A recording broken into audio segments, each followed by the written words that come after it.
Two of these guys are in freaking NFL training camp right now, and they just went to court to get themselves a college backup plan.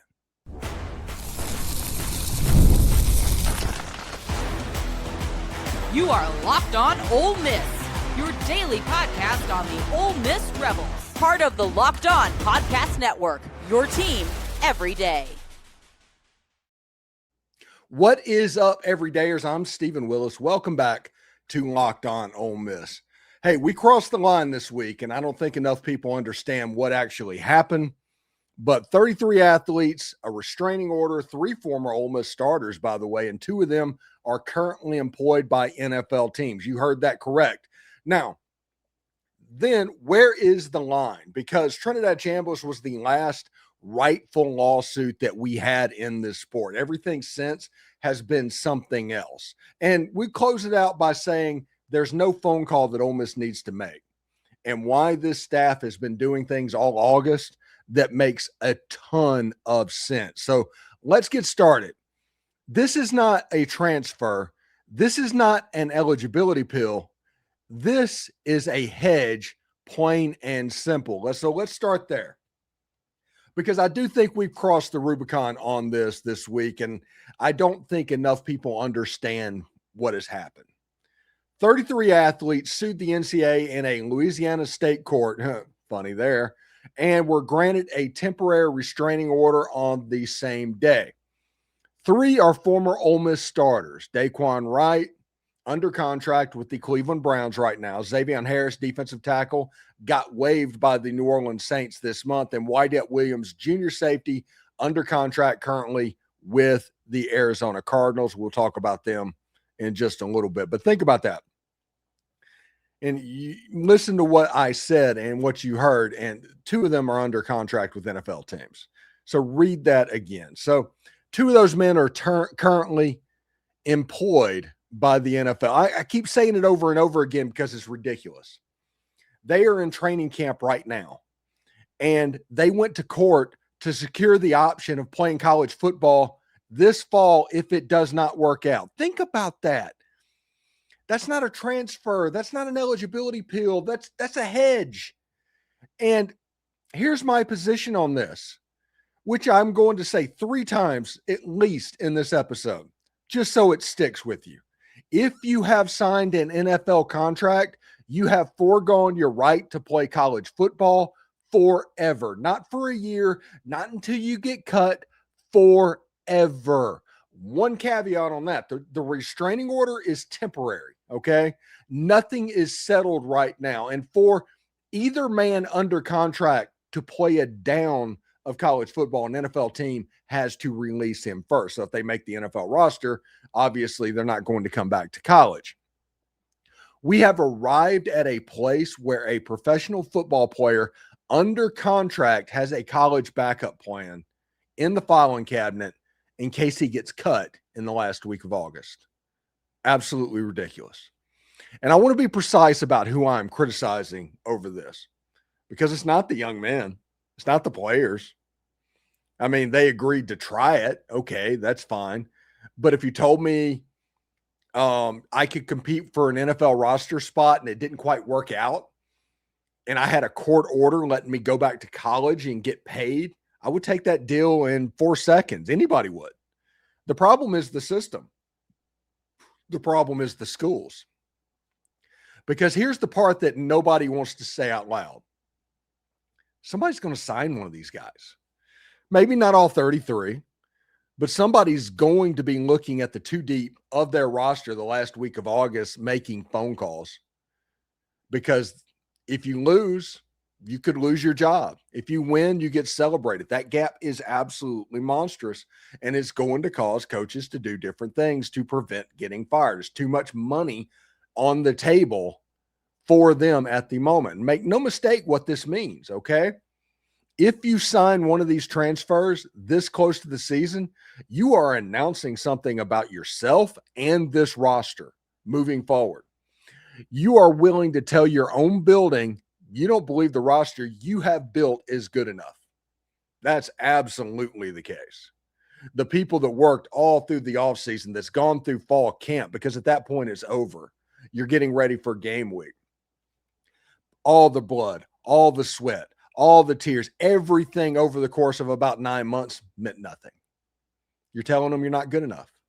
You're telling the kid who has been in your program for 3 years and has finally won the job in fall camp, that was never actually his. You are willing to blow up your entire locker room the third week of August for a player that cannot help you until the back half of the season, because he hasn't taken a rep in your scheme. He doesn't know your calls, and spent the summer and the good part of the last 6 months in a different building learning a different job. That's the trade. Chaos now for maybe being a contributor in November. That's what we're looking at. That's what all of this is for. Now, do I think any of these three are coming back to Ole Miss? No, I don't. And I'll tell you exactly why in the third segment. But can I think of a roster somewhere that is touch and go, nervous about what it actually has, and would absolutely sign a ghost transfer the last week of August? Yeah, I can think of one. And I'm going to leave it right there because I don't have any reporting that says anybody's made a call. But what I have is a system that now openly rewards it, and a calendar that says we're about to find out in about 10 days.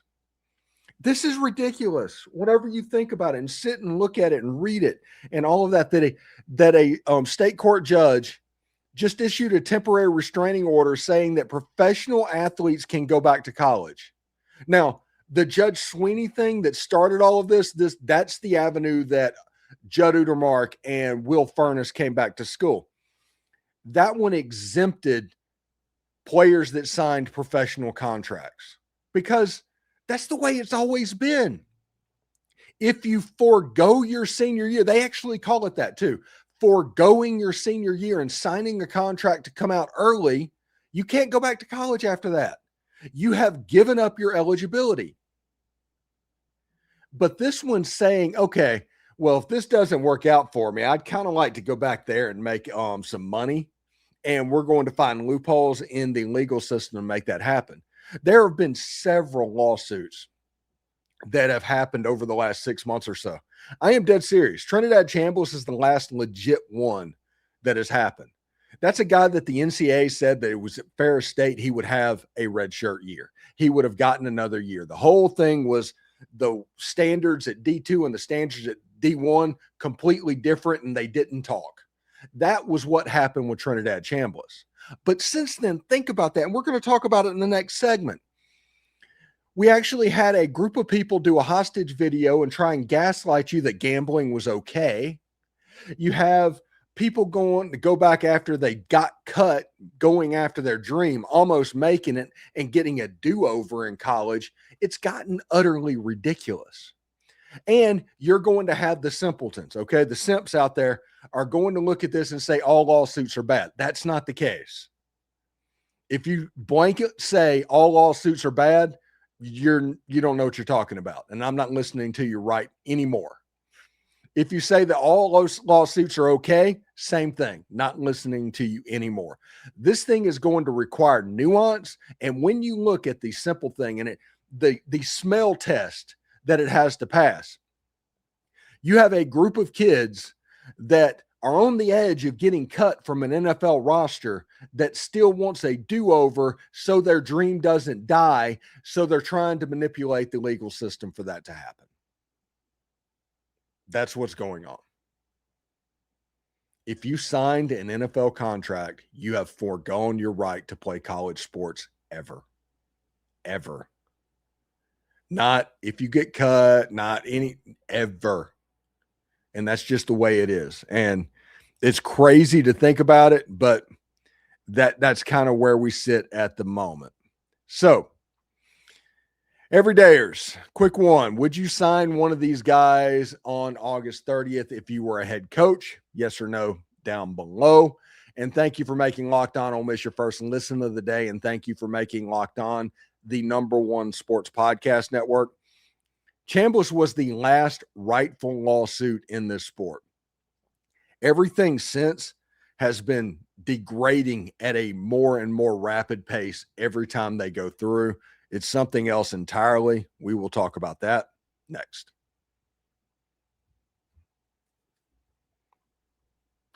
Since 1986, the game has been creating classic college hats that fans are proud to wear, whether you're an alumnus, current student, season ticket holder, or simply someone who never misses a game.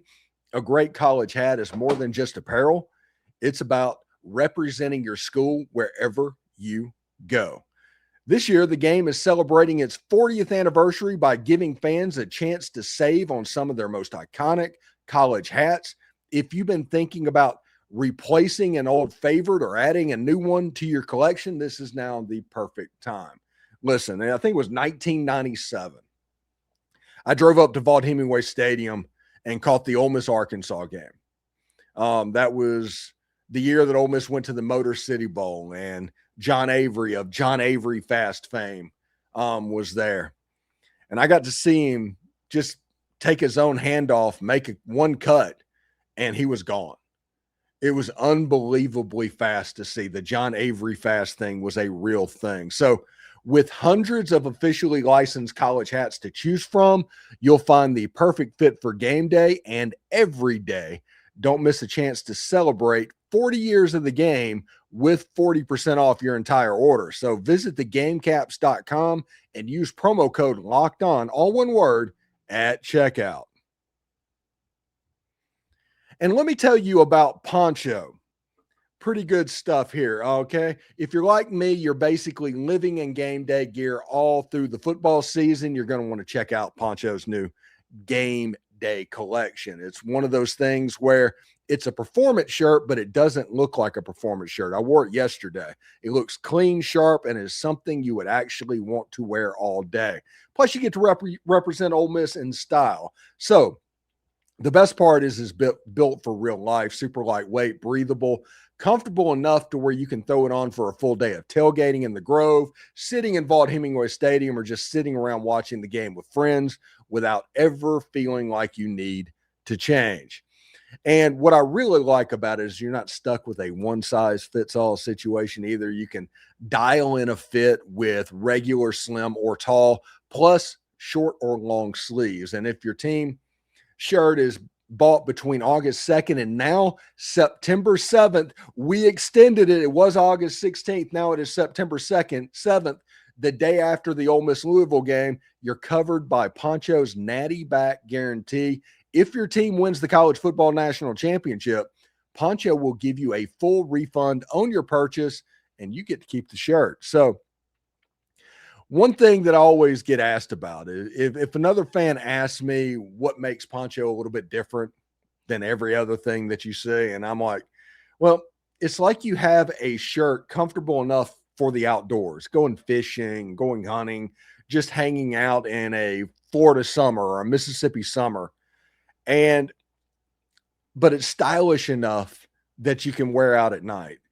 And if you find the right fit, it becomes a shirt that you just keep coming back to over and over again. It's so comfortable. So go to ponchooutdoors.com/lockedon and enter your email for $10 off your $10 off and free shipping on your first order. That's PONCHO outdoors.com/lockedon. Head to that website, drop your email and get $10 off and free shipping. And once you do, you'll get why I have a closet full of these shirts.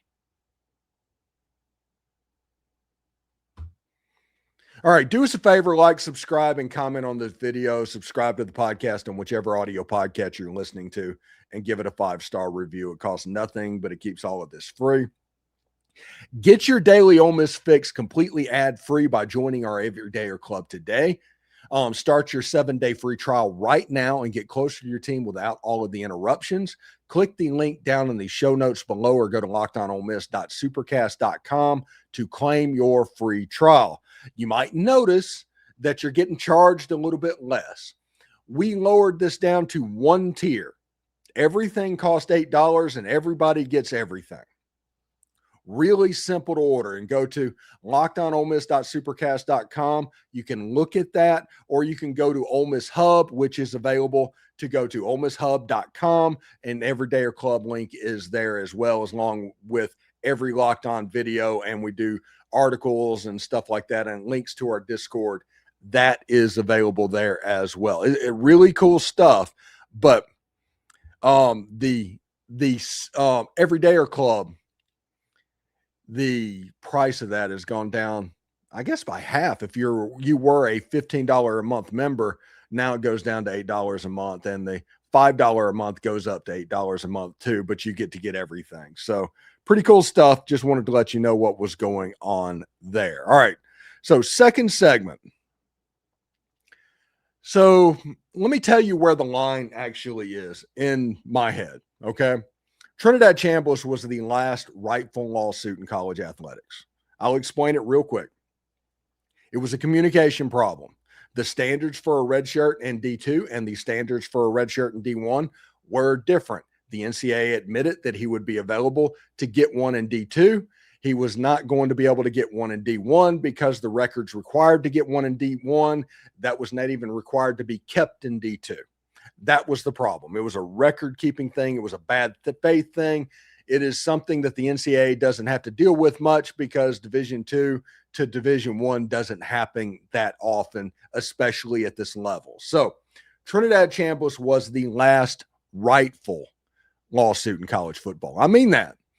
Chambliss went to court for one reason. He wanted to be allowed to play college football. He believed he had that right. You can go back and talk about them talking about red shirt and all of this. It was legit. It absolutely was. That was a young man asking for the access to the sport, and he got it. He also did that before Declaration Day, and all of the stuff with the NCAA and the NFL and all of that got done. So this was the last rightful lawsuit that has been filed. Everything since then has been something else. Two cases, I think, got us here. The first is the Texas Tech and Brendan Sorsby case. You remember? That was the one where Texas Tech tried to basically say, well, he was a gambler, but we can't punish him, and he's going to be our starting quarterback. Yeah, that one didn't work either. So that program put out a 21-minute video with the president, the athletic director, their head coach, and a senior administrator all sitting in there together, and only in what can only be described as a hostage video, explaining why a quarterback placed thousands of bets belonged on their field. Think about that. And be precise, because it matters. They did not say that gambling's fine. They reframed it that gambling was a health story. Sorsby was clinically diagnosed with an addiction and went to treatment. So they have no way of denying him access because he's sick, which is absolutely ridiculous in trying to play it. A Lubbock judge blocked the NCAA. Athletic directors were disgusted. Big 12 was basically working on kicking them out. Cody Campbell was donating campaign funds to attorney generals and state senators and senators. So it was crazy. All of this, the attorney general of Texas got involved in an eligibility case for college over somebody that did the same thing that Pete Rose did. Nobody complained about Pete Rose. In fact, they still argue about whether he should be banned for life. The second is Judge Charlotte Sweeney in Colorado and the 5-for-5 ruling. On July 30, she certified a nationwide class and issued an injunction covering every D1 athlete who started in 2022, used up 4 years, not 5, has eligibility. That's how Judd Udermark and Will Furness was able to come back. So not the 11 plaintiffs that filed it, the whole class did. Thousands of athletes had their eligibility clock reset in one night, but not professional athletes that signed contracts. The NCAA's chief legal officer called it egregiously wrong, which I don't know that I believe anything they say anyway, but they said it was done with virtually no evidence. I don't agree that. This is an open shut case. The 5-for-5 arguing against the class that was not even graduated when you passed it is extremely bad faith. So here's the part that matters most in this. Sweeney clarified her own order and specifically said this does not apply to athletes who signed a professional contract, because you know why. I'm going to say in just a second. So hear that again. It does not apply to athletes that signed a professional contract. So the judge who handed out the broadest eligibility relief in this entire fight, the one the NCAA called egregiously wrong, drew a line at professional athletes, which is exactly why these NFL guys had to find a different courtroom in Louisiana to get it done. They're not covered by Sweeney. They are trying to get around the limit, and the most athlete-friendly judge in America already drew. The NCAA is like, whoa, you're crazy.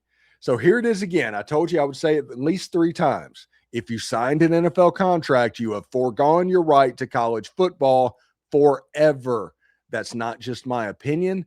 That's what a federal judge has already drawn the line. And in all fairness, the Sweeney class does have a real grievance. They were told the rule is 5 years, but then told it was 5 years for everybody except the people that just finished, and it was passed before they finished.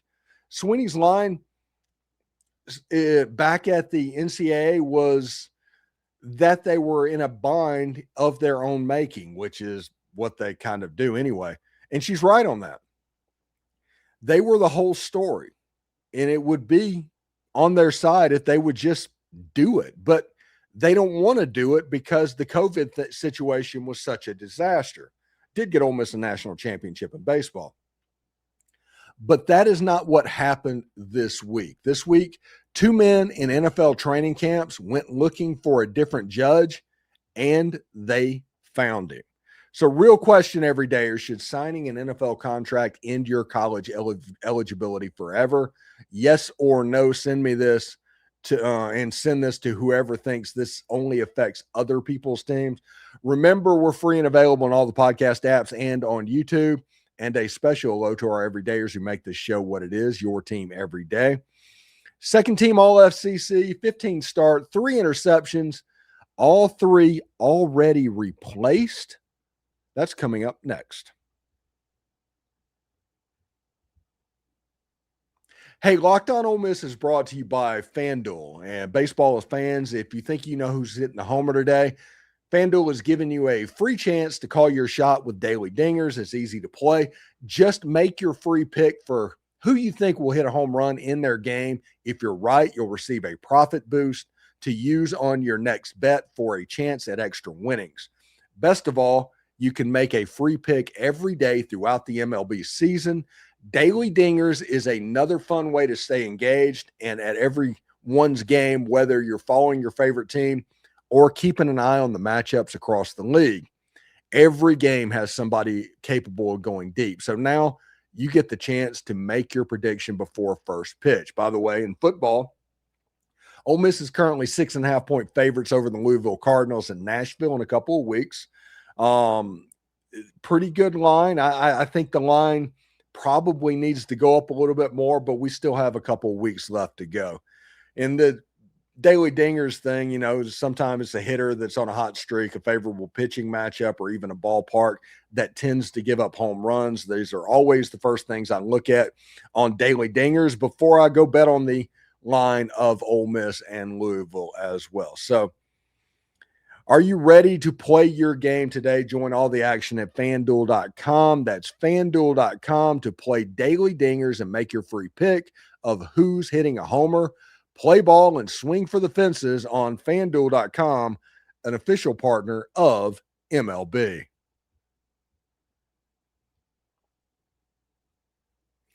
All right, segment 3 before we get out of here.